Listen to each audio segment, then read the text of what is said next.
Orduan, aurretiaz azaldutako guztia erakusteko, honek ekarri ditut ikaskuntza berri hauek sortzen lagundu ziguten ikasle taldea.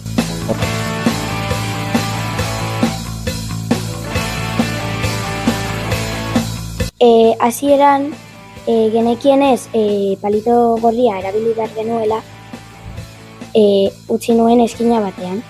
Eta gero hartu nuen bigarren palitorik handiena, kasu honetan urdina zela. Eta gehitu nituen beste guztiak, adibidez horia, eta genuen gorria, urdina eta horia, triangelu bat. Gero, gorria, urdina eta berdea, beste bat. Gero, gorria, urdina eta morea, beste bat, eta azkenik urdinarekin bukatzeko gorria, urdina eta horia, laranja. Eta honekin urdina kompleto zegoen.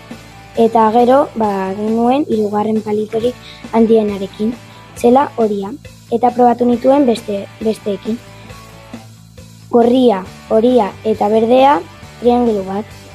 Gorria, horia eta morea, beste bat. Eta horiarekin bukatzeko, gorria, horia eta laranja. Eta beste guztiekin, berdina genuen. Guzti hau, kuadernora eramateko, nola representatu zenuen? Eskema moduko batekin, eta jarri nuen, horrela. Nola ditzen duzu eskema hau? Zuhaitza. Orduan, zenbat aukera posible aurkitu zenituen? 10. Ados, orduan, hemen, Oier, zehozetaz konturatu zen. Konturatu nintzen, batzuekin ezin zera triangeluak egin. Zegatik? Ez zirako heltzen. Oso ondo. Eta zegatik gertatzen zen hori? Hemen ditugu garazi eta danek azalduko dugu.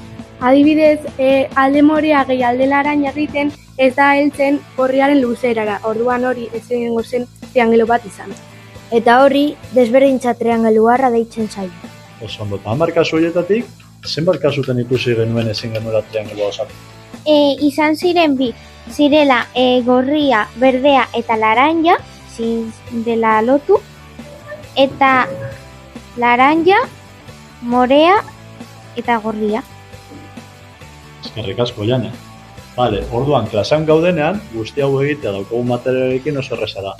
Baina, etxean egongo bagina, ze okurritu dut zitzaizun zuri? Nola egin jorratu genezake guzti hau?